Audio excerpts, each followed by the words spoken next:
This podcast is a member of the Place to Be Nation family. Visit us at placetobenation.com. The only place to be in your pop culture world. My countrymen and my friends, I had hoped against hope that some miracle would prevent a devastating war and bring to an end the invasion. This most serious threat World Wrestling Federation has ever known. The long-term future of sports entertainment could change forever. A succession of actual wars have shaken the entire world and have threatened to bring on the gigantic conflict, which is today, unhappily, a fact. No force of nature and no act of God could stop this invasion from happening. I have said not once but many times that I have seen war and that I hate war. This is our last chance. There's no going back. There is no tomorrow. They want to finish us off. Feel this moment for the rest of your life. This war is only half over, and it could damn well be lost. We're laying it all on the line. Nothing can stop the WCW and ECW. Austin is going to lead us into invasion. Lift up your heart. All will come right. We will kick WCW and ECW's. No WWF superstar is going to deny us from our destiny. Dad, the sports entertainment. I have seen war and I hate war. Place to Be Nation. Welcome back to another episode of Nation Invasion. I am your host, James Gruenberg, and tonight we are going to be covering Monday Night Raw from October 8th, 2001, and Thursday Night SmackDown from October 11th, 2001. We have a huge title match tonight, as it is the rematch from Unforgiven is going to be Stone Cold versus Kurt Angle for the WWF title, thanks to RVD beating Kurt Angle last week on SmackDown. But before we get into that, I have a guest with me as always. He's a returning guest, and the last time I had him on, he got to watch Stone Cold Steve Austin throw Kurt Angle's gold medals off a bridge, and that is Tim Taylor. Tim, how are you doing tonight? I am fantastic. It's good to watch some wrestling. I put myself back into my youth when I was watching this October editions of Raw and SmackDown. I would be heading up towards my 15th birthday, but that doesn't make me feel old at all. So you're like a freshman at this time, or like, going into like sophomore year. Yeah, so I skipped a year in like early elementary school, like kindergarten. I skipped, so I was in first grade after a week and a half. So I'd always been younger. So I was actually probably going into my sophomore year, of high school. Because I graduated high school at 17, so that makes actually I'd been 14 going. I'd be 15 in like a week and a half after this would have aired. So okay, golly, now I'm pushing 40. What am we doing, Gruney? What is life? Life is recording podcasts and watching wrestling. If you're not married or have children at this point, but even JT still makes podcasts, and he's married with children. I'm married and I don't have kids yet, but I got fur animals, and they're about as ornery. At least with babies, eventually they grow up and they actually can communicate to you and talk to you, and you understand them. I'm still trying to translate my dog's barks. Yeah. Like, has it gotten to the point where he's just like standing at the door, like he knows, like, oh, hey, I gotta go to the bathroom, let's go? So very motivated by two things is my puppy Pepper. Okay. Either she wants food or she wants to go outside. Got it. And I try to read her barks by when was the last time I let her outside. So if it's been like 3 or 4 hours, she needs to go outside. If it's been like an hour and a half, she wants something to eat. Alrighty then. That's interesting. Yeah, you got to learn. Dr. Doolittle is fake. Wrestling is real. Let's get into it. Alrighty. Well, yeah, this is Monday Night Raw from October 8th, 2001. We're live in Indianapolis. I believe it is. I forget the arena. It's the Safeco Arena, I think it is, or one of those. I know it's like something, yeah, but it's in Indianapolis. And we have a recap of SmackDown where it was Kurt Angle versus Rob Van Dam. Rob Van Dam pinned Kurt Angle for Austin to get this rematch with Kurt Angle for the WWF title. And Commissioner Regal on SmackDown has said that no Alliance member will be allowed at ringside. So it's going to be a fair fight for Kurt Angle as no one is allowed at ringside.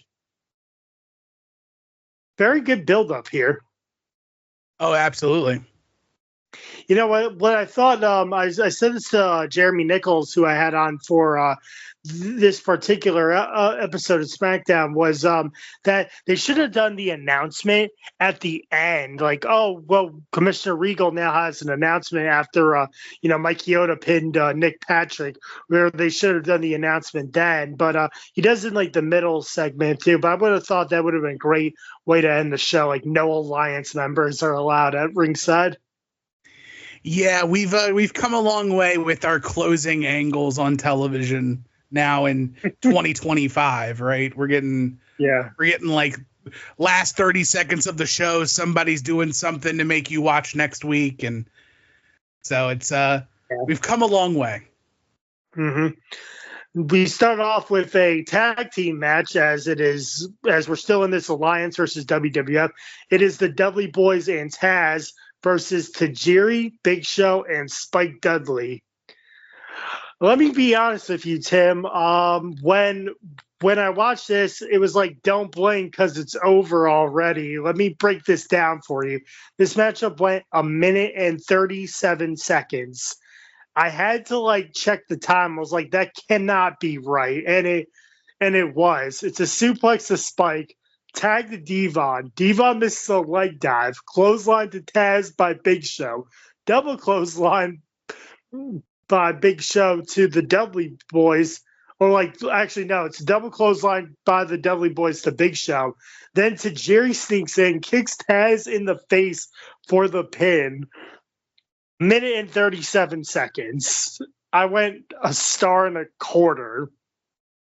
Yeah, I think that's pretty fair. I think the aftermatch is about as long as the match itself. Mm-hmm.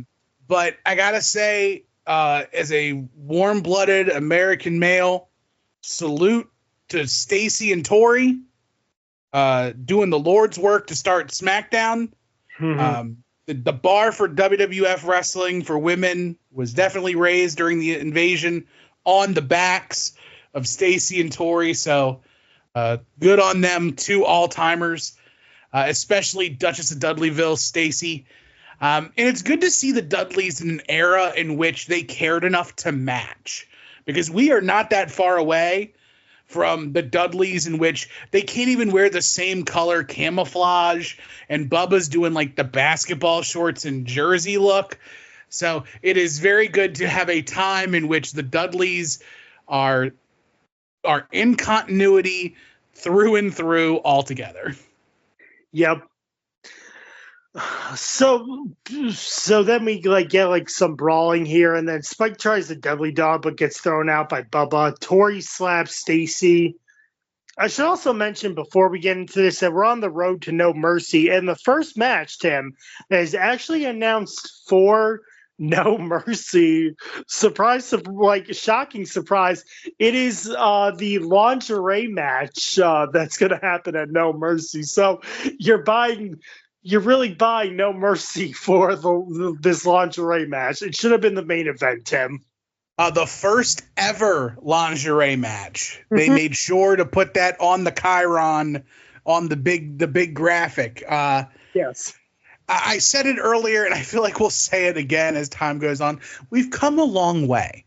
And while I can appreciate the female form in Stacy and Tori, I am glad that we are beyond this as wrestling fans, where we don't need lingerie matches or bra and panties matches or Santa's little helper matches or any excuse to put women in costume to wrestle. Like, just let them wrestle. Like, So Tori slaps Stacy. Taz's mission to Jerry. Devon gets a table. Bubba power bombs Tori through a table, and then the EMTs are taking care of Tori. So Bubba Ray Dudley back to putting women through tables. He put Molly Holly through a table, and now he's put Tori Wilson through a table. So, and he doesn't go back. He doesn't go into a trance anymore when he puts the women through the table either. Yeah, he has ascended to the next level of table power bombing. Before, it was him figuring out what it felt like and how he enjoyed it, and now he's like a stone cold killer. He knows what he's doing. He doesn't have to enjoy his hunt. Everything's good, and Tori had to feel the brunt of it. Mm-hmm. So the EMTs, they come out, they take Tori away. All of a sudden, Stephanie McMahon comes out to the ring. We haven't seen her for a week after Chris Jericho attacked her a couple of times. Stephanie McMahon comes to the ring. Steph says, what's the big deal? What happened to Tori? She has like no sympathy for Tori Wilson. You just got thrown through a table. She's like, big deal. So what? Tori's going to be fine. It's all about me. What happened to me? Let me tell you. She shows us all. Shows us all of her injuries. What happened to her by Jericho when he was facing Rob Van Dam 2 weeks ago. And then she says, well, I'm back. And then now out comes Chris Jericho. Jericho puts words in Stephanie's mouth. Shane McMahon comes out. Shane says Jericho has made fun of Steph for years. Shane says Jericho is hilarious. Shane tells Jericho he could be a champion if he was focused. Shane tells Jericho he will be a choke artist. Jericho says Shane and Steph should team up versus Jericho. Steph makes another tag match. Shane McMahon and Rob Van Dam versus Chris Jericho. And then Jericho picks his own opponent, and that is The Rock. And then he tells Steph and Shane to choke on that ass clowns. So a very funny segment here. Stephanie's like, oh, big deal. So what? Tori got put through a table. I got hurt, worse than she ever did. And Jericho with the line of the night, choke on that ass clowns. That's right. The ass clownery is in full effect. The only notes I have here is that this is a good time, all-time good place Hall of Fame look for Stephanie McMahon here. I have no further notes. So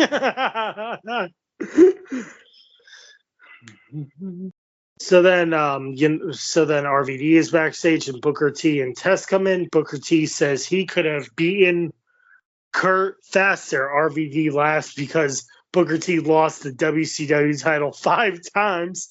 Says he doesn't want to be anybody but Rob Van Dam. Test then tells Booker to focus on the Hardy Boys tonight.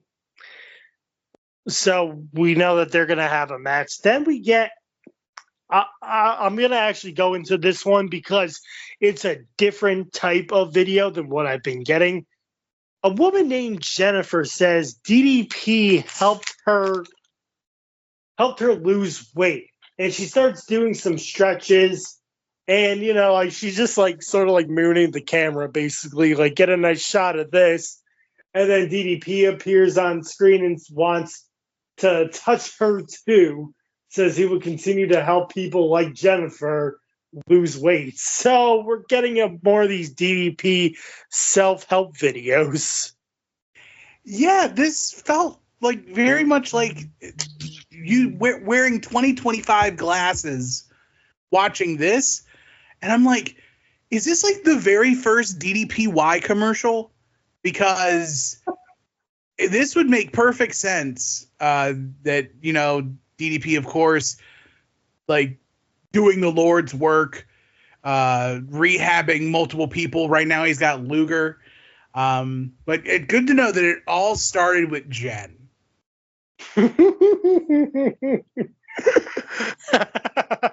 That's a good one. Yeah. Jennifer helped create DDP Yoga here. Then we have a WCW tag title match. It is Booker T and Test, who are the WCW champions, versus the Hardy Boys. Booker and Test cheap shot the Hardy Boys. Booker goes to the corner, suplex by the Hardys to Matt to Test. Test throws down Jeff. Tilt-a-whirl slam to Matt. Flying forearm to Matt by Booker. DDT to Test by Matt. Tag to Jeff and Booker. Bookend to Jeff. Lita gives Booker the Hurricanrana. Test shoves Lita. Matt goes after Test. Then the Undertaker comes out and gives Booker T the last rod. A swanton bomb to Booker for the win. Again, another short match here, but it was very good towards the end, like with the Undertaker coming out too. Helped the Hardy Boys. I gave this match a star in 3/4. It was short. And keep in mind, Tim, also, this is kind of where titles are going to start flipping and flopping around between the two companies here, as now the Hardy Boys are your new WCW Tag Team Champions. If you would have literally asked me at any point in time, like, were Test and Booker T ever tag team champions?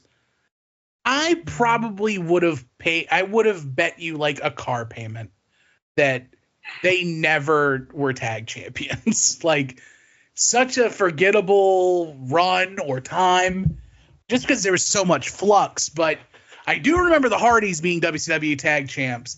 I got this at a 1.5 stars. Just short. Felt like a whole bunch to do. It's like a filler thing to get us going and also give us something for later on tonight. Yeah, keep in mind, I mean, you know, you have this big WWF title rematch between Stone Cold and Kurt. So I guess you had to really shorten up some matches here, obviously. And we have this like huge tag team match coming up as well. Right. Test and Booker T are backstage after losing the WCW titles. Booker T says he will take down The Undertaker. Lita runs into the Hurricane and Mighty Molly after she's celebrating with the Hardy Boys. They shame Lita for helping the Hardy Boys cheat. Then Molly challenges Lita to a match tonight, and then Lita accepts. Pretty straightforward. Molly had some heavy lifting to do with her promo, definitely with the verbiage that she had to use and the rhyme scheme that Hurricane gave her kudos for. But I was always big on Hurricane and Mighty Molly, so any excuse for them to be on television, perfect.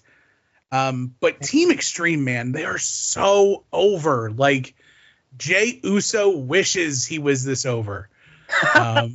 Like, golly. And that's saying something, because, like, Yeet Man's crazy. But the Hardy Boys, men, women, and children, they had them all. Team Extreme, it was the best. Yep.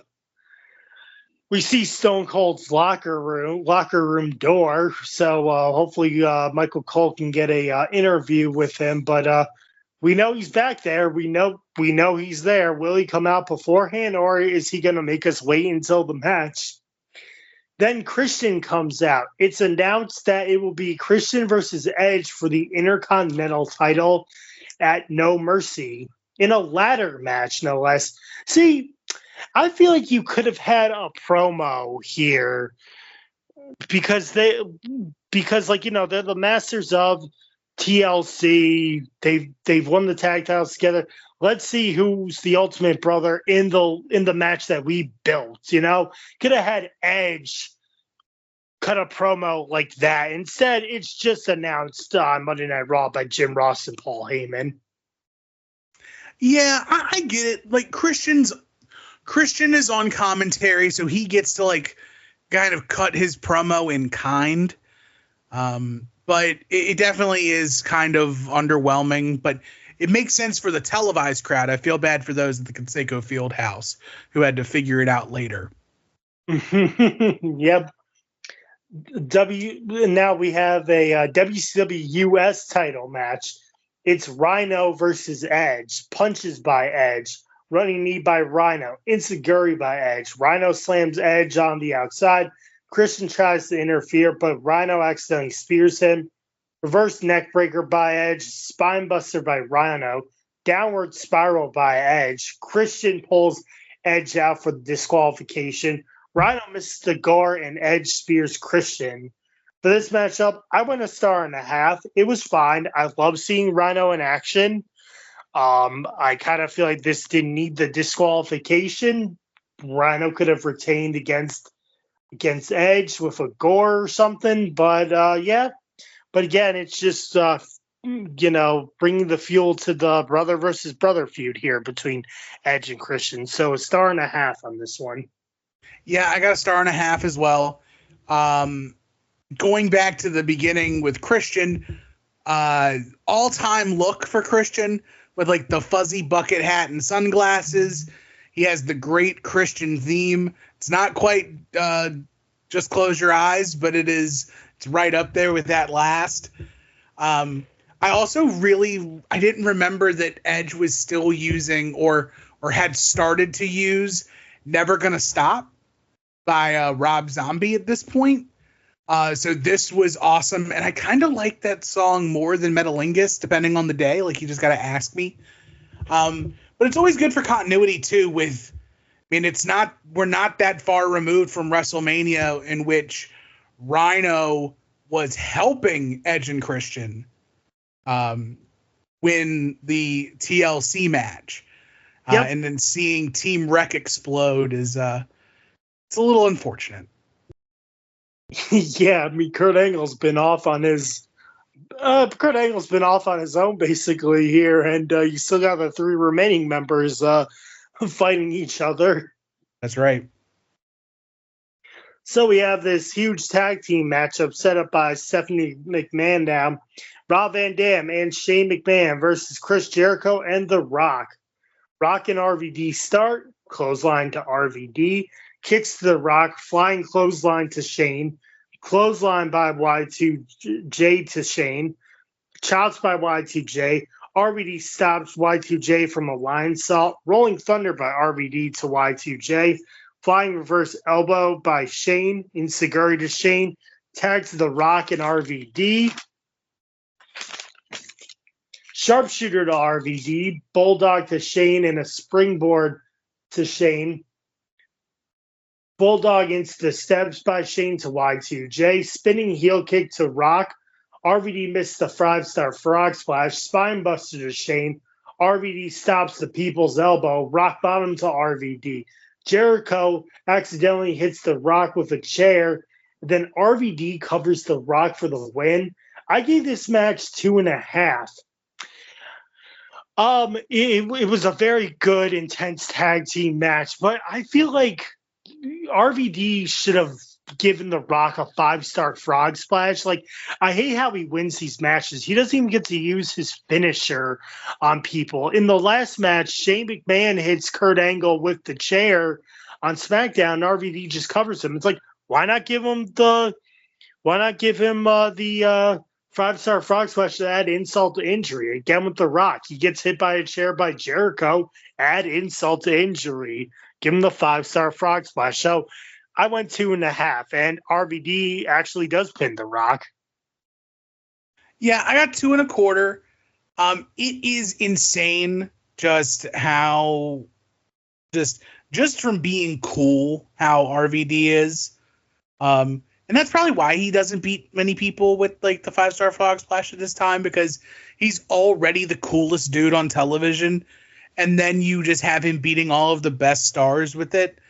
It's almost too much, which I would have loved. Anyway, I mean, there's people to this day. I know JT and Aaron during a previous like No Holds Barred, they did like a what if RVD would have like won the title during the invasion.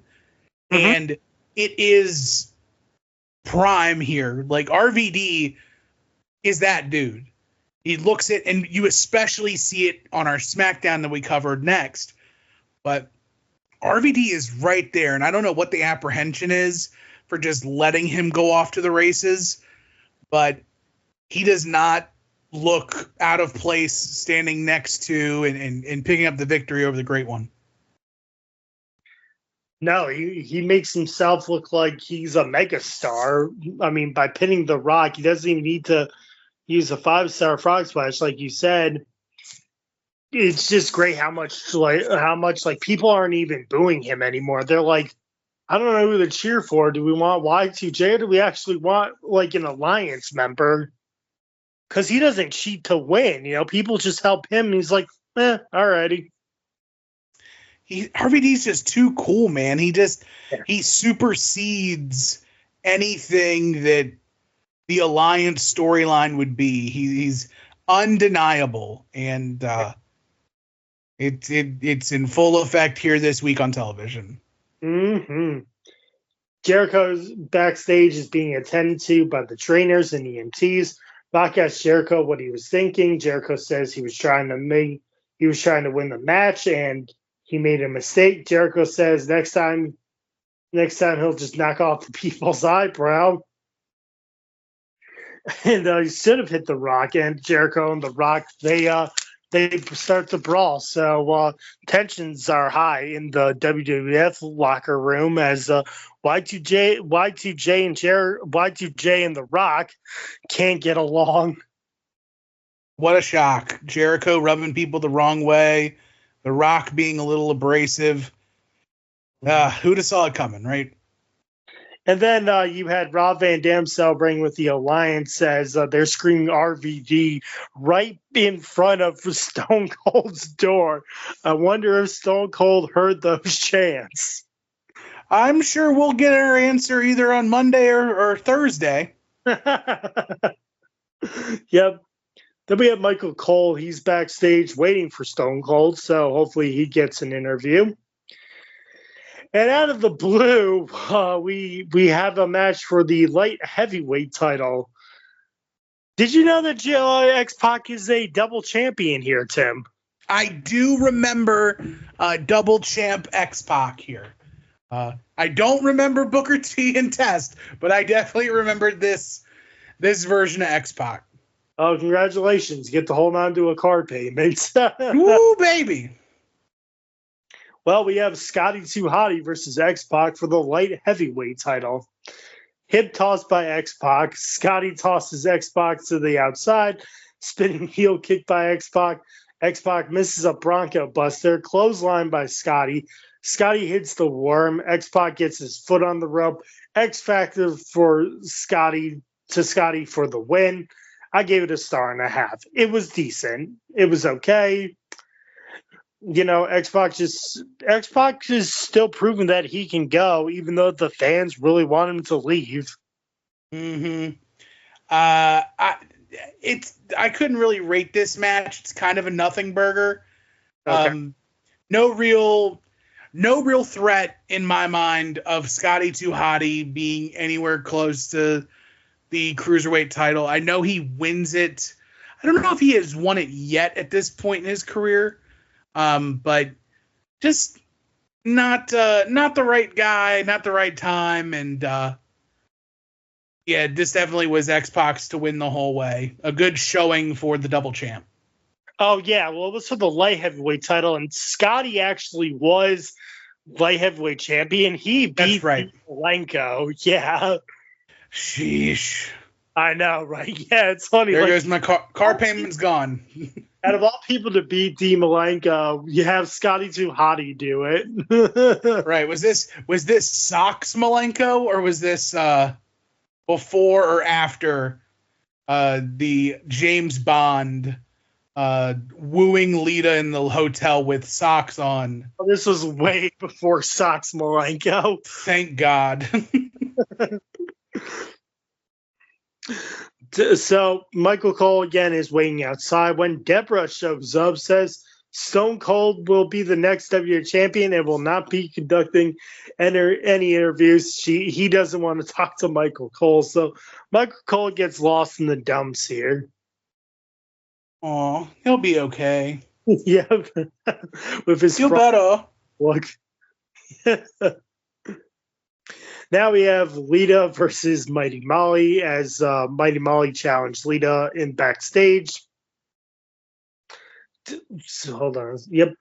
And it's also announced that it'll be Undertaker versus Booker T at No Mercy. So JR again giving out No Mercy matches. So throwing a lot of the card, but like it did seem that this one was coming too. It's not like they say, "Oh, I challenge you at No Mercy." It's like, well, they're going to meet down the line. So we have Booker T versus Undertaker will now take place at No Mercy.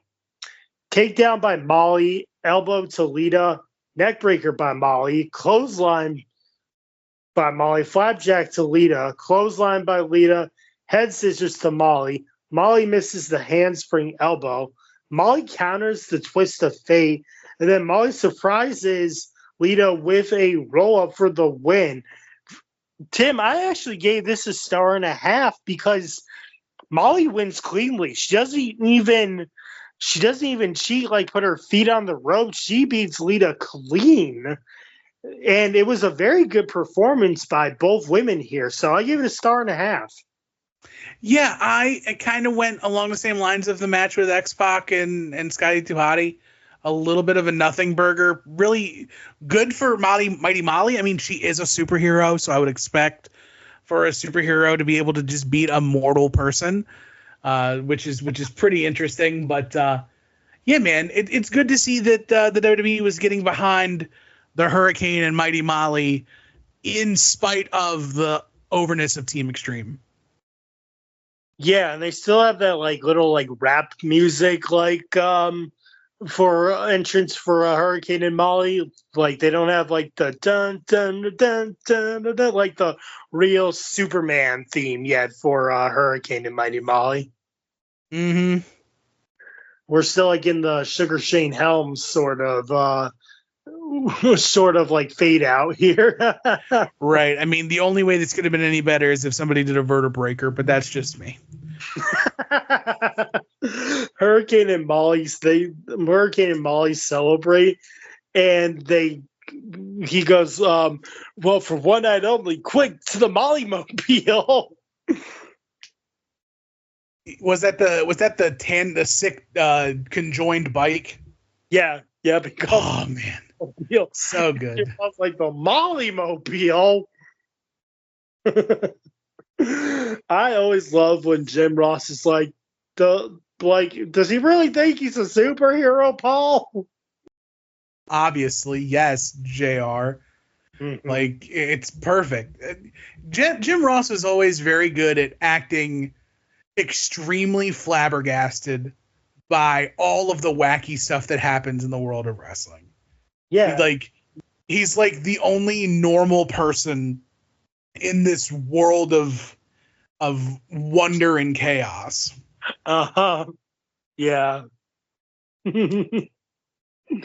Deborah comes into Regal's office. Deborah tries to get Regal to let her go to ringside, but Regal is firm. Regal says no one, and I mean no one, is going to come down the ringside from the Alliance. No Alliance members and no wives. He said that with force. A sign of things to come. Mm-hmm. Michael Cole interviews Kurt Angle. Kurt says he beat Stone Cold once and he will do it again. So Kurt Angle is ready for this matchup too. Hopefully he beats Austin again and retains the title. So Stone Cold's out of his life forever. Because now we have, Tim, the main event, the return from Unforgiven. It is Stone Cold versus Kurt Angle for the WWF title.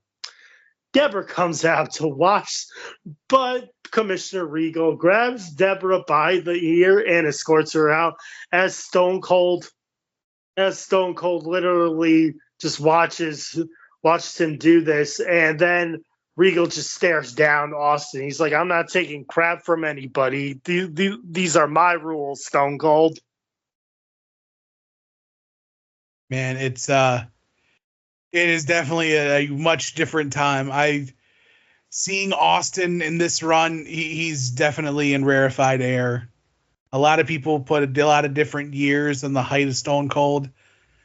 2001, man, he was on it. And like everyone hates the heel turn. Like I get him, like just by joining Mr. McMahon, that was like, okay, Stone Cold's a heel, but we want to cheer for him. But the ass kickings he gave people and the brutality and his words of like being a menace to society as a bad guy were just as good as him being a menace to society as a good guy, you know? Yeah, nothing. I've heard it said before that the only difference between, or what the real true difference between a heel and a face is just who they're targeting. There's no Stone Cold Steve Austin is the same dude as he was during the height of the Attitude Era with going after Vince McMahon ad nauseum. Same dude. He's just channeling all that piss and vinegar against the WWF in general, as opposed to kind of against just the ownership. Yep. We have punches by both men. Austin goes to work on Angle, back elbow by Angle. Luthez pressed by Austin. Luthez pressed by Angle. Ankle lock by Angle, but Austin gets the ropes. Austin slams Angle into the ring post. Austin goes into the post. Angle slams Austin into the announcer's table. Austin goes over the table. Anita Angle's back. Angle goes into the steps. Elbow to Angle's neck. Suplex by Austin. Knees to Angle's chest. Angle counters a stunner for a 2 count. Jawbreaker to Angle. Sleeper to Angle. Crossbody to Austin. Reverse elbow by Angle. Angle lays shots on Austin. Angle goes to the outside. Regal grabs a chair from Austin as Stone Cold was looking to hit Angle with it, but Regal stops him. Angle counters the pile driver. Spine buster by Austin. Boston Crab by Austin. Angle gets the ropes. Austin misses a knee. Punches to Austin. Belly to belly suplex by Angle and German suplexes by Angle. Clothesline by Austin. Angle counters a stunner. Austin counters the Angle slam. Then Earl Hebner goes down. Austin goes to the WWF title. Regal grabs the title. And then in a shock, William Regal hits Kurt Angle with the WWF title. Angle kicks out, but then a stunner by Austin for the win. And we have a new WWF champion. For this matchup, I'm going to go 3.5, Tim. It was very, very good. A great main event, just like at Unforgiven. Austin and Angle battling it out. Angle is taking no shit from Austin, and Austin is just giving everything he can. It's not until William Regal hits Kurt Angle with the WWF title belt that everything changed, and the stunner for the win. So I'm going to go 3.5 on this. Yeah, I'm going to go 3, and that's not a knock on them because a TV 3 is like a pay-per-view 5. Mm-hmm. It's so good. These guys have so much chemistry for each other. WWF was very high at this time of like being very explicit with their words. Like, no member of the Alliance will interfere. Well, Regal's not a member of the Alliance yet. And so you have that sort of that tit for tat, but also you get a little bit of foreshadowing of, okay, well, we got a SmackDown coming up, and I'm sure nobody's going to take this lying down as far as Regal's insubordination to WWF, completely costing the WWF's champion and the championship in general off to the Invasion. And now it's even sides, right? WCW or the Invasion has control over the WWF title. WWF has control over the WCW title. So even Stevens now headed into Thursday night SmackDown. Yep. So what seems like is the highest of highs for the Alliance as the Alliance got wins over both Kurt Angle and The Rock, and Stone Cold winning the WWF title. Now it might go downhill on SmackDown. We'll have to see. We are live at SmackDown October 11th. It is the I think they said it's like the Quad Cities, which is Moline, Illinois. I forgot how they said it, but it was like the Quad Cities of Illinois. Yeah. A recap of Stone Cold winning back the WWF title and Regal joining the Alliance. Shane and Stephanie come out. They are celebrating Stone Cold defeating Kurt Angle. Shane says the Alliance is back on top. William Regal comes out. Regal says Stone Cold is everything a champion should be. Said Kurt Angle didn't meet those requirements. Out comes Stone Cold and Deborah. Deborah's still latching on to Stone Cold here, as acting like a real member of the Alliance is Deborah. Stone Cold says he is very emotional tonight. Says he wants to thank everyone for their support. Stone Cold says it's over.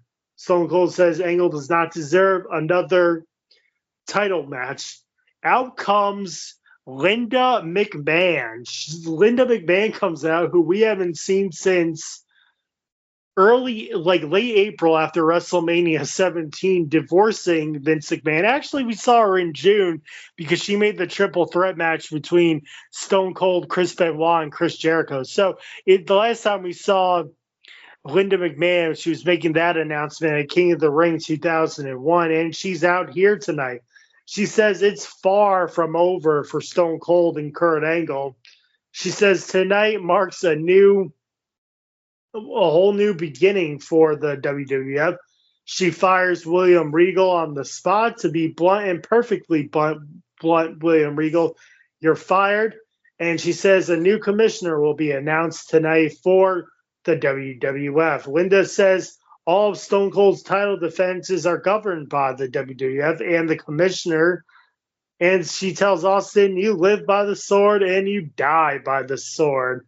She gives a loud, it's true, which is a signal, and Kurt Angle sneaks up on Austin, clotheslines to Shane and beat down to Regal, a belly-to-belly to Shane. So, a lot to talk about here, Tim. Indeed. First of all, just to give a little continuity, the Quad Cities is a region in Iowa and Illinois that includes Davenport, Bettendorf, Moline, but the building they're at is the Mark of the Quads, which was the big venue in that area. And of course, star of, or the celebrity of note from that area is, of course, Seth Rollins right now from Davenport. So, yeah, so you have to expect probably a little young Seth Rollins might be in the crowd for this. Maybe I'm prognosticating. I'm projecting a little bit, but it's good to be reminded of a time in which I was excited to see Linda McMahon on my television. Definitely less excited in more recent years, months, days. But here, as the CEO of World Wrestling Entertainment, Linda McMahon is giving the Alliance a first-class education on the governance of the WWF title. How everything must flow through the WWF for Stone Cold's title reign. So even though they have possession, and possession being 9/10 of the law, it is still the WWF's decision, and Austin has no say as to who or when he'll be defending that title. Yeah, so we'll have to see who's going to be the new WWF commissioner here, as we see William Regal backstage with Stephanie and Shane, as he's yelling at them like they are his children. He's like, "And your bloody mother, how dare she humiliate children?" Oh, it's so good. Regal is forever the most underrated dude on like a promo. Especially in his run in WWF. Like, obviously the WCW stuff was few and far between because he wasn't meant to be a talking character. He was definitely that wrestler's wrestler from Europe in the WCW. But sports entertainment, William Regal, he's the man. That guy's awesome. And this is just another sign of how awesome he really is, just maximizing his minutes, knowing exactly what to say, what buttons to push. And, of course, Stephanie just kind of rocking on her back heels like, well, I don't know what I'm supposed to do. It's my mom. And, like, you can choose your friends, but you can't choose your parents. And, like, exact line from Steph, and Shane was like, yeah, you're right. And that's it. And but man, Regal was so cool. I love Regal to this day. Yeah, this is hilarious. Again, he's like berating them like they're his own children. His wife, right? Linda McMahon just did something, and then Shane's like, "Oh, I wonder who the new commissioner is going to be." So we end up on that, and then we have a WWF Tag Team Title match. So the Hardy Boys are the WCW Tag Team Champions. On the WWF side, the Dudley Boys are your WWF Tag Team Champions with the Alliance. So a lot of flip-flopping and who's on whose side here, as it is the Dudley Boys versus the Big Show and Spike Dudley. Hip toss by Big Show, double clothesline to the Dudleys. Show throws Spike onto the Dudleys, neck breaker to Devon. Stacy distracts Spike, flapjack to Spike. What's up bomb to Spike. Spike goes right into the turnbuckle, headbutt to Bubba. Spike gets launched. Bubba misses the ass dive, tags a Big Show, big boot to Devon, sidewalk slam to Devon for a 2 count, and then a 3D to Spike for the win. For this matchup, I gave it 2 1/4. It was a good matchup. Again, another, good performance by the Dudley Boys here. And Big Show did what Big Show needs to do. Be that big man and toss everybody around. So I gave it 2 1/4. I'm going with an even 2. Spike is a bump god. We all know this.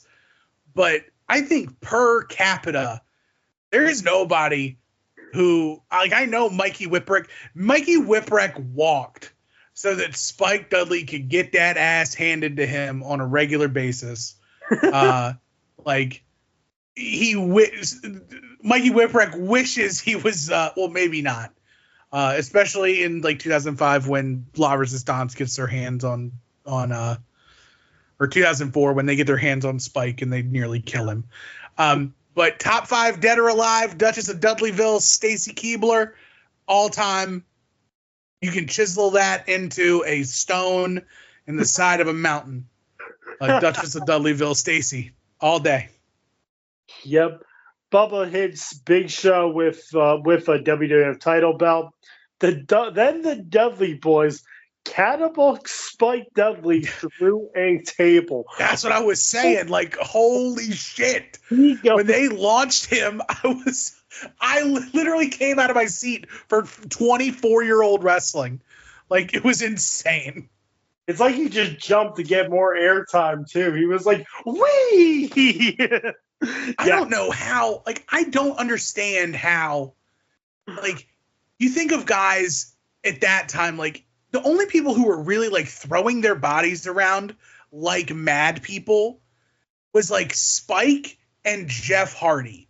Yeah. And I just question, like, how are they able to do this so consistently that they are just throwing caution into the wind and not breaking a bone, not, like, twisting anything, just like, nope, everything's cool, just, like, fell off like a 4-story building, no problem.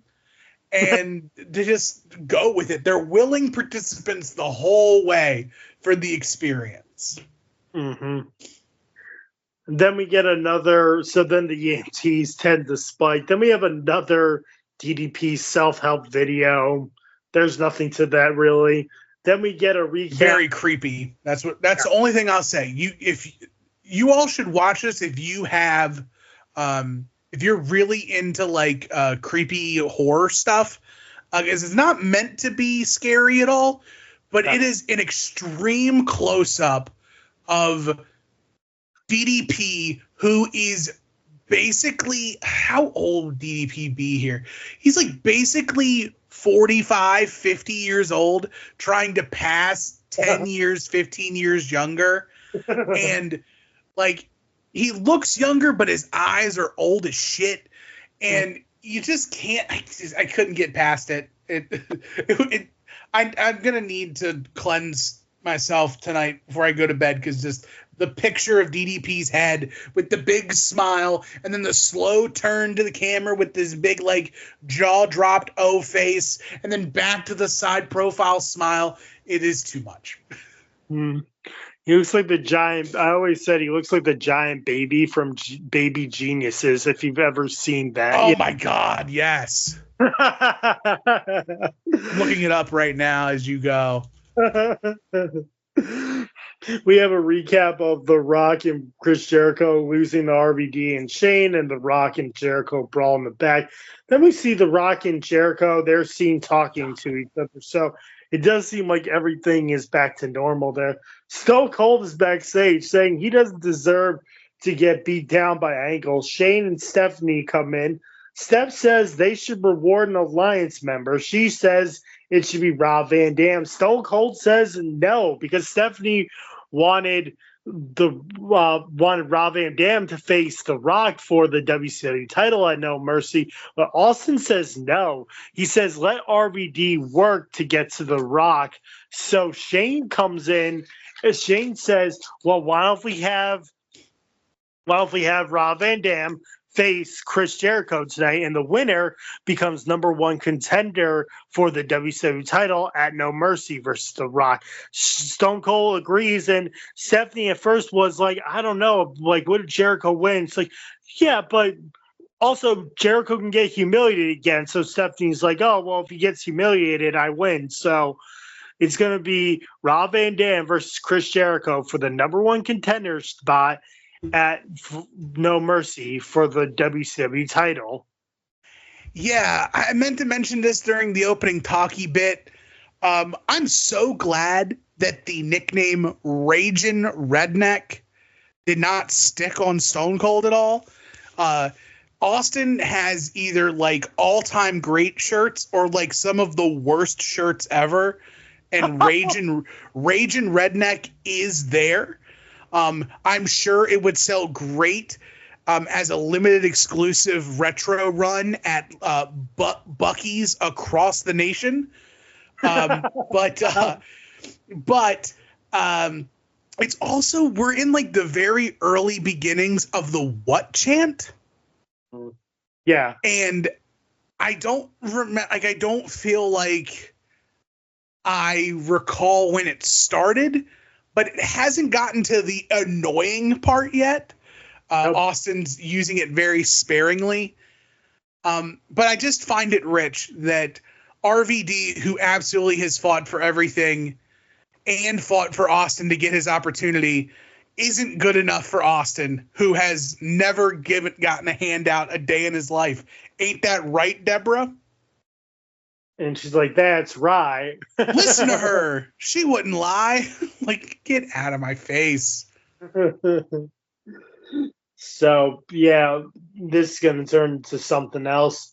Edge and Chris Jericho are backstage. Jericho says he accepts the challenge, and Jericho says he's cool with The Rock and that he's going to beat The Rock at No Mercy to become the WCW champion. Seth asks if Jericho can beat RVD and win the big one. And Jericho says, well, you know, speaking of big ones, I see 2 balloons right here. And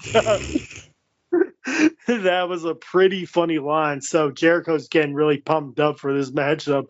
I love how it's like Edge. It's like, hey, man, you cool with Rock? It's like, yeah, Edge, I'm cool with Rock. Focus on your brother. Right.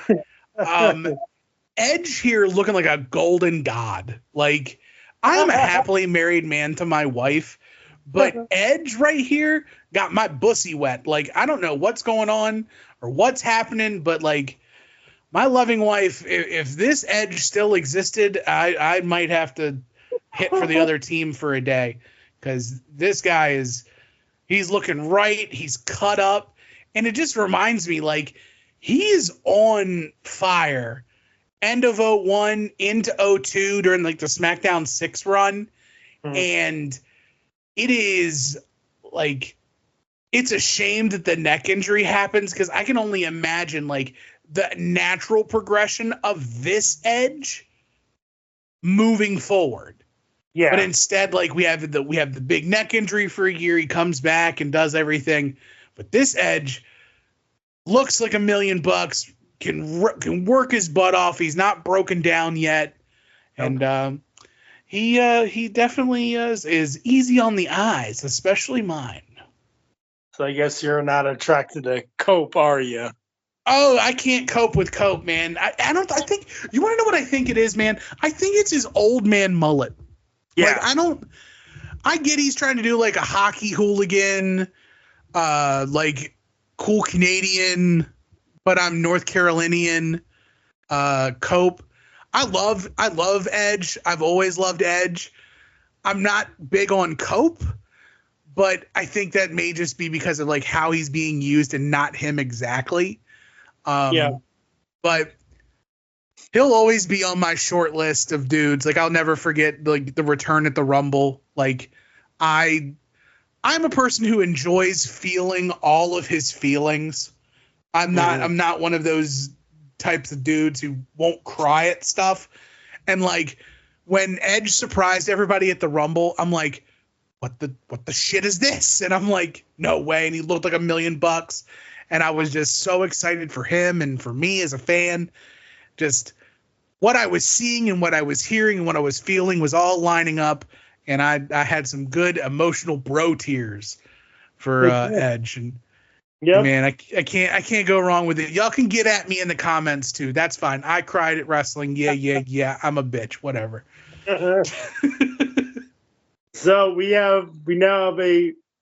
So now we have a WCW Cruiserweight Championship match. So this is X-Pac's other title that he holds.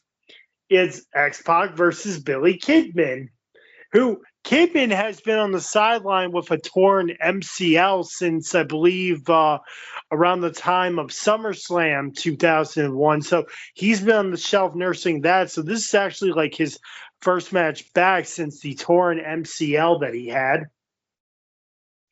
So we'll see how he fans out. Head scissors to X-Pac.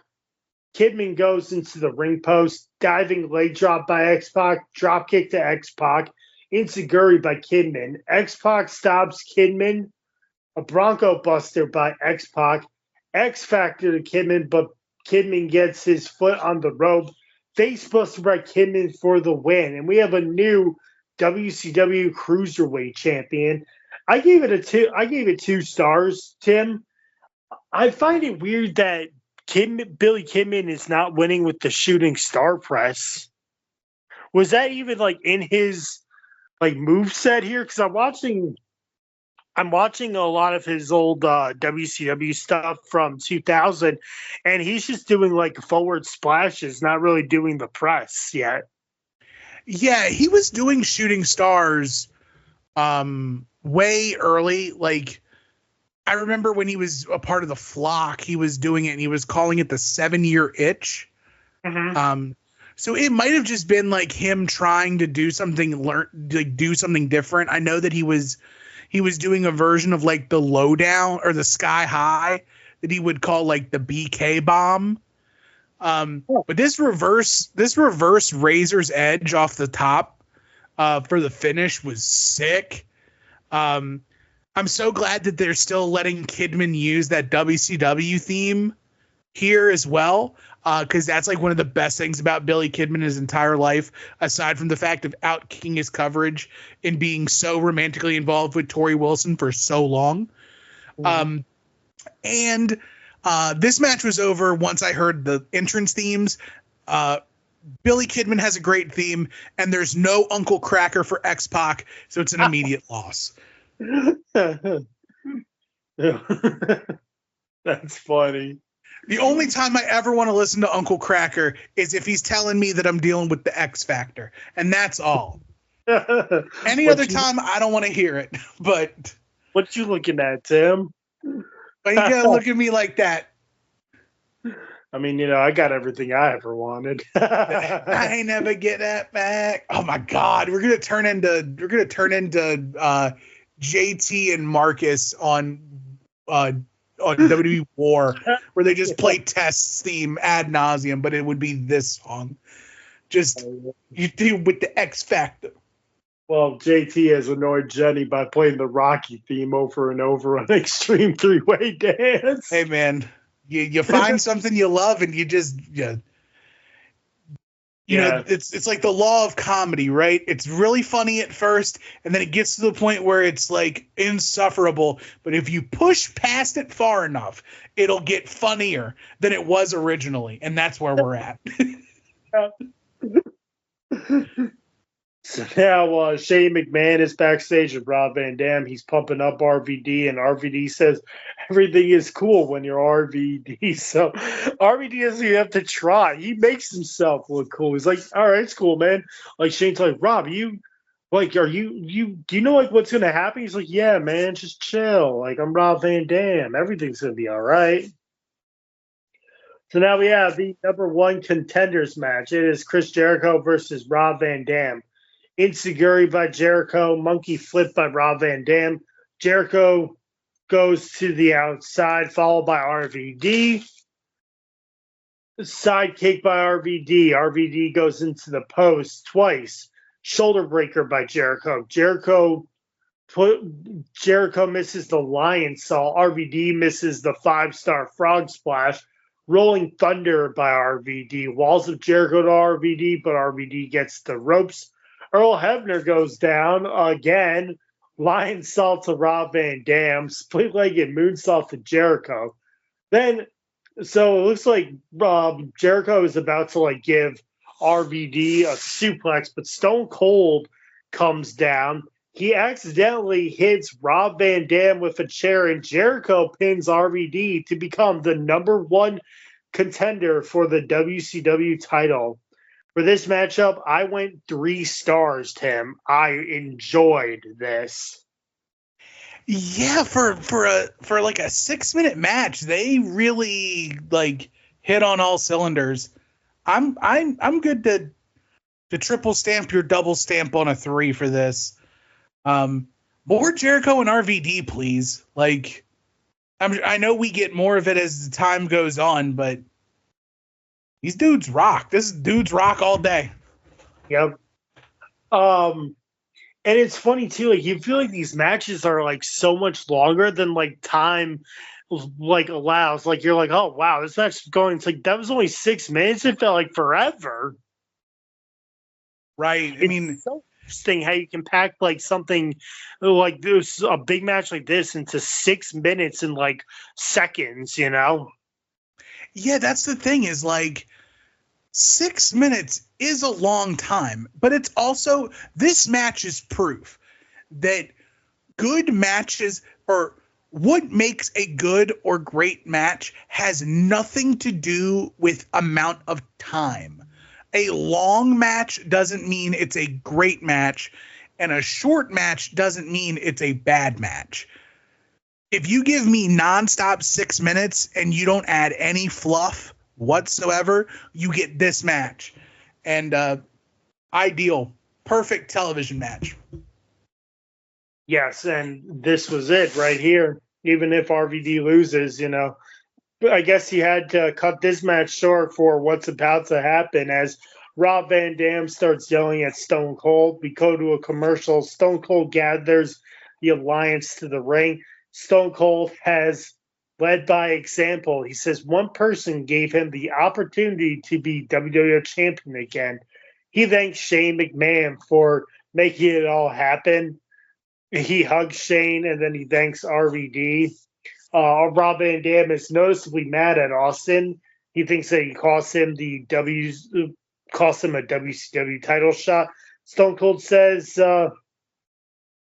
he watched RVD trying to be a leader and give the Alliance advice, but Stone Cold is back. He tells RVD to keep reaching for the stars. In about 5 years, RVD will be a big star. And it's funny, too, because 5 years from now, Rob Van Dam would win the WWE title. Oh, yeah. Yep. If only weed was legal at that time. Then, out of nowhere, we hear a car crash sound, and it is none other than Mick Foley. He returns, the crowd pops. Michael Cole's going crazy on commentary. I'm going to give you my opinion on this later, but let's get into it. Mick Foley returns. He announces that he is the new WWF commissioner. Foley wants to put William Regal in a matchup versus Kurt Angle tonight. Regal says he will fight Kurt Angle. Foley looks at Stone Cold Steve Austin and congratulates him for becoming the WWF champion. However, since Foley is the new WWF commissioner, he has granted Kurt Angle a rematch at No Mercy for the WWF title, which does not please Austin at all. Then Foley turns his attention to Rob Van Dam. Foley says that he's watched RVD become a star in the WWF and has made it big time in the WWF in Impact. Foley offers Rob Van Dam a spot in the main event. He wants it a triple threat match. Rob Van Dam versus Kurt Angle versus Stone Cold for the WWF title at No Mercy. Foley says it's up to RVD. Rob Van Dam says, I'm going to take Stone Cold's advice and keep on reaching for the stars. I'm in. So Rob Van Dam is in. I have always said it. I think you could have left William Regal as the WWF commissioner and given Mike Sanders the WCW commissioner spots.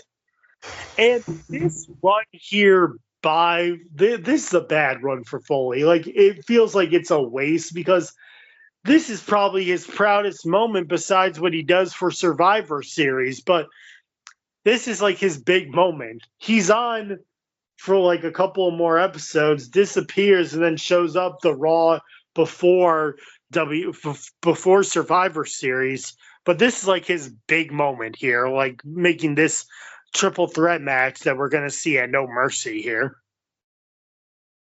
I'm doing some reading. I'm trying to make sure I have my timelines right. Yep. This is his first time, his only time as commissioner, right? No, it's the second time. That's okay. That's what I thought. Okay. Because he was commissioner in 2000. And then he comes. Yeah. So that run as commissioner was great. If I'm being honest, I would have assumed that these times had like run concurrently. Like I knew Regal was commissioner, but given that we saw Linda earlier and Linda and Mick have a history, you got to remember it was Linda who shoehorned Mick Foley in at WrestleMania 2000 and McMahon in every corner.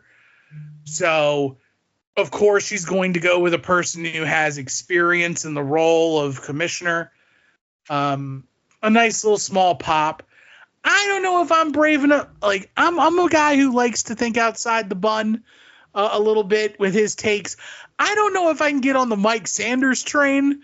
Okay. Mike Sanders was, I'd have been with that if WCW had still existed, but Mike Sanders would have been lost in the shuffle here, for sure, at least in my opinion. But who's to say, right? Like, he's a WCW guy, so it makes sense. Also, I don't understand. I wouldn't understand really why WCW would need a commissioner, because they're not really in charge now. I'd love to explore like a what if scenario when, the match for it all takes place if WCW would have won and taken control. Like, maybe you get a above average Mike Sanders to lead the ship, or maybe former WCW president Nick Bockwinkel, or Ric Flair, or Kevin Nash, or Terry Funk, or literally anyone. But Mike Sanders is in the pay grade. He's probably easier to get a hold of. He doesn't have one of those ironclad Time Warner contracts like a lot of the other guys did. But yeah, man, Foley, it's always good to see Mickles doing his stuff. But yeah, man, like, kind of like, yay, and you did this thing. And I like how he worked with everybody and like really made everybody's point shine in the group promo, like really egging on Regal, going after RVD, and like egging him on. He's being a little agent of chaos. Yeah. But man, I've always loved Mick as commissioner, but maybe not this run. It's like, it feels like it's almost like too little too late, but we need it for some reason. Right. I think it was just like, look at it in the time frame of like what the WWF had to do. Like, if you're looking at it strictly as like, you're looking at it as like a fan and not as like a smart fan. WWF had 3 days to react. They didn't know William Regal was going to end up turning on the WWF, so they had to expedite the process. Like, they knew immediately on Monday or Tuesday morning when they woke up, Regal was fired, right? So they had all day Tuesday, all day Wednesday, and half a day Thursday to find a guy to be commissioner, or be somebody to be commissioner. Yeah. And Mick's got we can't dust off Gorilla Monsoon. We're not dusting off Roddy Piper. Jack Tunney, I think, is long gone from this world by then. I don't know. I don't know exactly when Jack Tunney passes away. He was still alive. Was Jack Tunney alive here?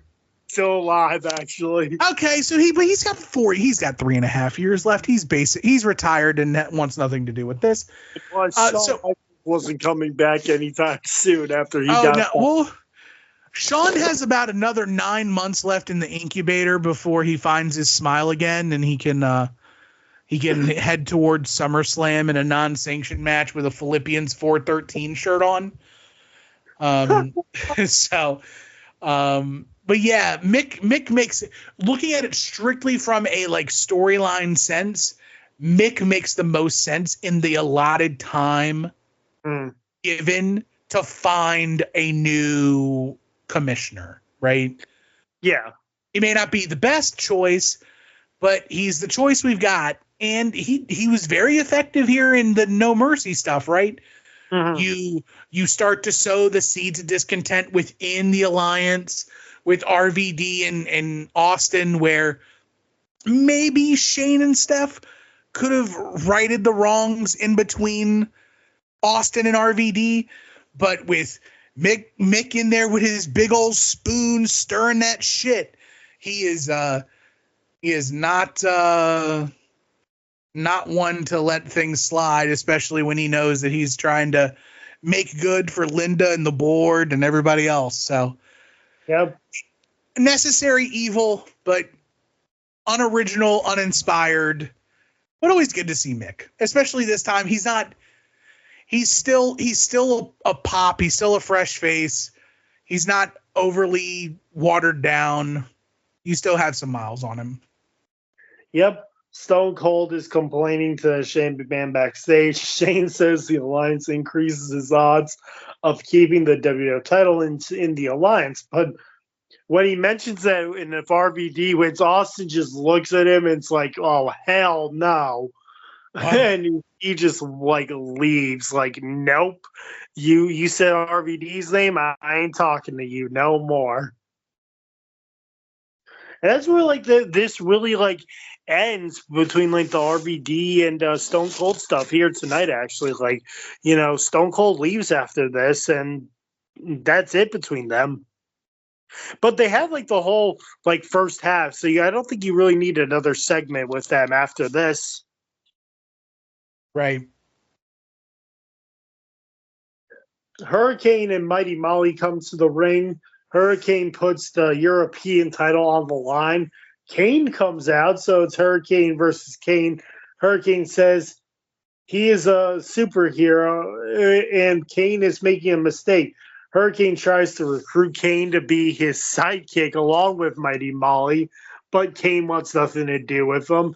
Big boot to Hurricane, drop kick to Kane's knee. Powerbomb to Hurricane. Test and Booker T come out and beat down on Kane. Undertaker comes out and cleans house. I went a quarter star. It's probably a dud, but yeah, big powerhouse by Kane here. And as we get more into Booker T and Test luring out Undertaker too. Kane in 2001 is undeniable. Fantastic. I love this gear. I love this theme. I love Kane. Star asterisk in 2001. See McMahon, comma Linda for my thoughts on Kane in 2025. But yeah, man, Kane is just so over. Like, is probably like a top 5 WWF character of all time, right? Carbon copy of The Undertaker, perfect. But for the Hurricane, man, good spot to be in.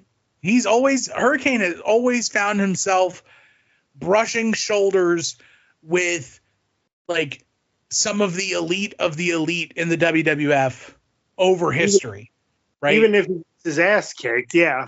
Oh, like in spite of getting his ass kicked, like he is in there to get his ass kicked, but he believes his stuff and he is so fun at what he does that he fits trying to double choke slam Austin and Triple H.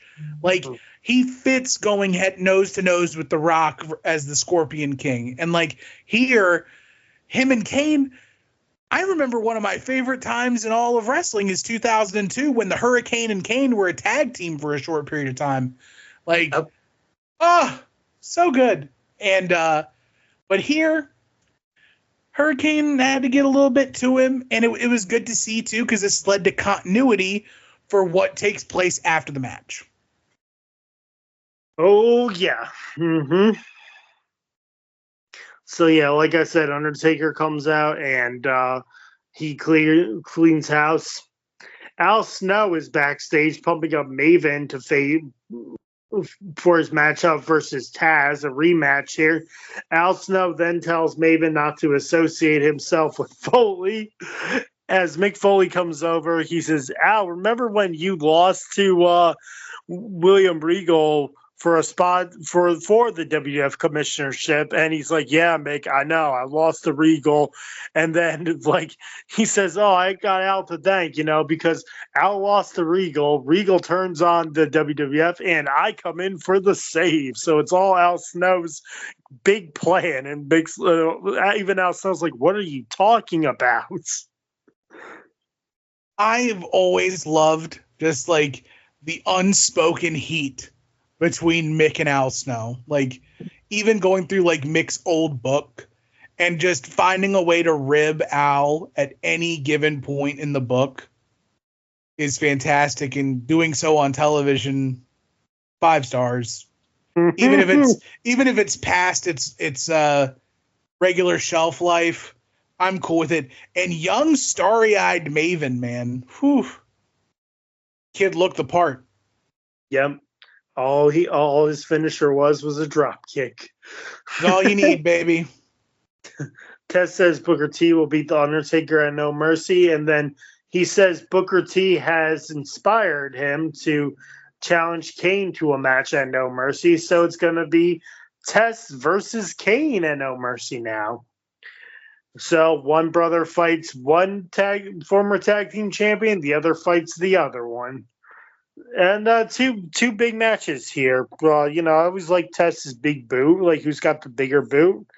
And, Booker T versus Undertaker, sign me up. Yeah, especially Test and Kane at this point. Like, I was always big on Test. I love Test. I wish we would have gotten more quality stuff out of Test. But yeah, man, Test and Kane on paper sounds like a really fun time. Yeah. Unfortunately, I don't recall that match being worth a hill of beans come No Mercy. So I'll have to give it a watch again just to remind myself of what I might have missed or fortunately worked out of my my memory banks. Yeah. But we shall see. Yep. So far, so good. The continuity's there. The planning is there. Makes perfect sense. Yeah. So now we have Maven versus Taz, a rematch from 2 weeks ago on SmackDown. It was like a week ago, yeah. Maven versus Taz. Dropkick by Maven. Maven misses a moonsault. Punches by Taz. Chops to Maven. A Taz mission for the win. I gave this a big dud here. And look at Taz like thinking, oh, I beat up a WWF guy. I'm an Alliance player. It's like, dude, you didn't beat up anybody famous in the WWF. You took out a rookie. Like, you're not showing Stone Cold anything. You're just being a bully. You're not even really an Alliance member. I mean, you have to think too, like, this is probably a big win for Taz, because you have to think he's been spending a majority of his time on commentary with Michael, or not with Michael Cole, but like spending time on commentary, period. Like, it makes perfect sense, right? That maybe Maven is the right speed for Taz in this juncture, right?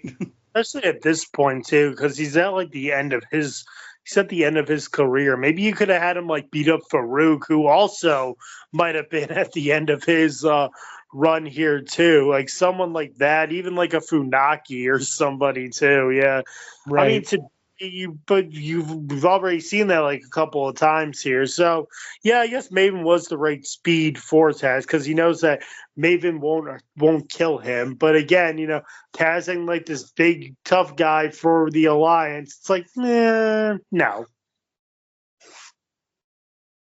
For sure. Yep.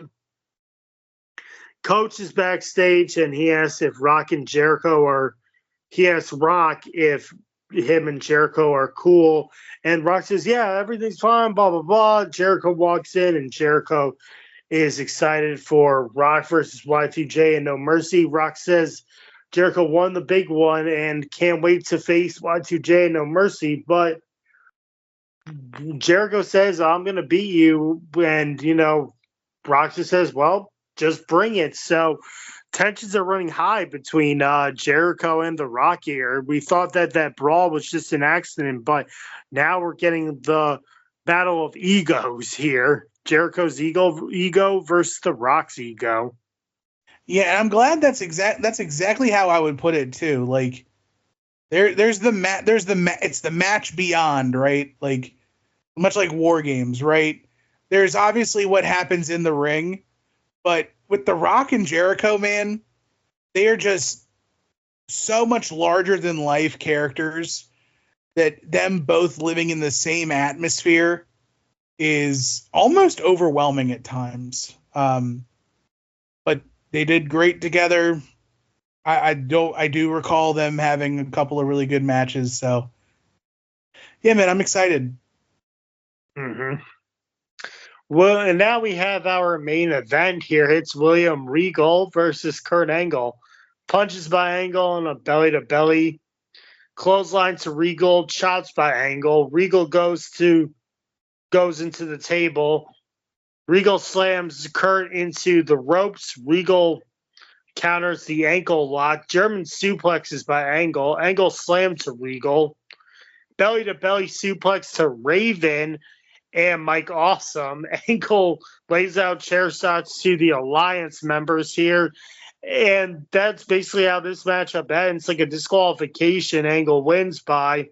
I'm actually just gonna give it a star. Like, it's a star quality. It's a short one. You have interference by the Alliance members, but this just proves that Angle is not done with Austin nor the Alliance by any means necessary. You know, you can screw him, but he'll just come back and keep on knocking at the Alliance's door. Yeah, he definitely has unfinished business, and thanks to Commissioner Foley, he's got a new lease on life to get that edge back against Stone Cold and RVD, hoping that maybe he can use their own discord within the Alliance against each other. I'm never going to say no to a Kurt Angle match or a William Regal match, even though it's a no contest, even though it's like a big nothing. Still fun to see.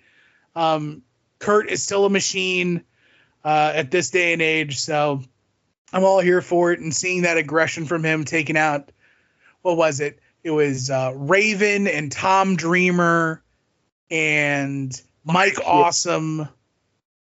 And there was like another, but like it was pretty much like the ECW contingent of the Alliance coming in and getting chair shots to the head, only fitting, right?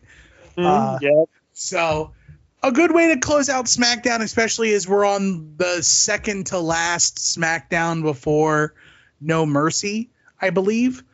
Yeah. So yeah, man, good start, good line going forward. And overall, like a solid SmackDown across the board. Yeah, little rush with the card building to No Mercy, but like it's sort of just like I feel like this sort of just snuck up on everybody too. That oh snap, we have a pay-per-view coming, like what are the main events? But a very good week of wrestling for both the Alliance and the WWF, and mostly like gold 5 stars for the 5-star Frog Splash himself. Rob Van Dam, who has, he's got nothing to lose and everything to gain. Yeah, if you had to pick an MVP for the week, like it's really hard to not go against RVD, right? Picking up a victory over the WCW champion, The Rock, in that tag team match, in a losing effort against Jericho, but also at the end comes out smelling like a million roses, right? Yeah. With the help of Commissioner Foley getting injected into that No Mercy triple threat. So it's all coming up roses for RVD. Very excited for him at this time. And I mean, I remember that No Mercy card, or that No Mercy main event itself, and just like thinking, hoping, praying, fingers crossed RVD was going to bring it home. And no spoilers for those that are just watching along in real time. But still fun regardless. Definitely a really, you could do an entire thesis paper on RVD's run in WWF, especially in the beginning when he comes in with the Alliance. So, well, that's going to do it from us here on Nation Invasion. But before we go, Tim, do you have anything you want to direct the listeners to? I would love to just shower praise to everyone in the quadrapods, right? Or however it's being labeled and put together, everyone on Place to Be. The No-So, Ryan Gray killing it on a regular basis with his pay-per-view previews, his draft shows, his quiz games all on YouTube. Shout out to Backbone. Those guys are killing it there too. But I am going to pat myself on the back. Listen to myself and Marcus every week on Final Wrestling Place, non-network affiliated, but you can find us everywhere at Linktree/TM shows. So basically we just go through the week that was in the world of wrestling and talk about non-wrestling stuff as well. It's your non-wrestling wrestling podcast. But it's available wherever you get your podcasts, Spotify, Apple Podcasts, YouTube, Final Wrestling Place. Mm-hmm. I shall give it a listen to. Yeah, last episode we just had, we did a little bit of a compare and contrast between Hangman Page and MJF's segment to open Dynamite against Cody Rhodes and The Rock's segment to be in the middle of SmackDown, and how they're not so different, the two of them, but still really good and really fun. So I encourage you guys to give it a listen. Let us know. Leave comments, subscribe, and just all around good times, man. Love Marcus. You tolerate me. What can go wrong? I mean, I tolerate you guys, and I love you guys because I've had both of you guys on Nation Invasion. As for me, you can find me mostly on the Place to Be Nation wrestling feed. I have another show on here called Extreme Resurrection, where me and Steve Riddle, we talked about ECW on Sci-Fi from 2006 to 2010. We are just getting into 2008, where Chavo Guerrero defeated CM Punk to earn a ECW title shot versus CM Punk with help from Edge. Yeah, I know, the groaning. Why not Benjamin, who is the gold standard of ECW right now? I feel you, buddy. I know. Anyone but Chavo. Then, now, forever. And we're actually our next episode will be the debut of Kofi Kingston, the Jamaican man. Jamaican me crazy. There's going to be trouble in paradise. Oh man, yep. Kofi was the man. He was so huge. Kofi Kingston makes his ECW debut. And also on the Place to Be Nation Pop feed, I have a podcast called Pop Goes Degrassi, where, like 9021 No So with JT and Tim, me and John Kisalica, we go through the alternative of 90210, Degrassi, which is like the Canadian 90210. We just finished season 1, and it's a breaking point for Ashley as she dumps Jimmy, and all of her friends turn on her. So we're also going to get introductions to a couple of new characters in season 2, as well as we are kicking off season 2 of Degrassi Next Generation as well. And yes. I was the last guest to be on 90210. So the game is Chicken, where Brenda and Kelly go on a blind date with a guest star, Seth Green, and his buddy Adam, who say they go to Princeton, but which Princeton do they go to? Also, Steve and Brandon get into drag racing, and Dylan is very concerned about this. And Andrea is still trying to find who ran her over with a car. It's like Stone Cold was. I do have one more thing to plug, and I almost forgot it. So over on the No-So feed this year, we are doing a retrospective on the 30-year anniversary of 1995 in pop culture. It's a series we're calling No-So 95. So be on the lookout on the No-So feed for a variety of different show opportunities covering 1995 in sports, music, film, wrestling, you name it. But 1995 was a fun time. I think it's like the first time that a lot of us were old enough to be able to speak eloquently about the time, but be young enough to remember it in real time. So Definitely fun to go through it. So be on the lookout, especially if you're a fan of nostalgia, which I'm sure you are because you're listening to this and you listen to so many other retrospective podcasts. But check out the series No So 95. Yeah, I can't wait for that project to be started on. I'm trying to pitch on just doing coverage of what was going on with Nickelodeon during that time, because like 90s Nickelodeon was a key factor in like some of our younger listeners, like me and like Logan and a couple others, like but I'm sure like for you guys too, like Nickelodeon was just like the place to be like in 1995. You're telling me like the game show era on Nickelodeon is fantastic. Like I could talk about Nickelodeon in 1995 for what feels like forever. So I'm excited to both be an active participant in the content being provided, but also a willing consumer of the product as well. We've got so many fantastic voices across the entire footprint of the network and network adjacent. So if you're a fond lover of all things pop culture, especially in 95 or around that time period, man, give it a listen. I know Keithy's got some stuff under his sleeve or up his sleeve. I know JT does. I've got a couple of ideas too that I'm running by. One that's very interactive and one that those who listen along will be able to take a piece with them as they go.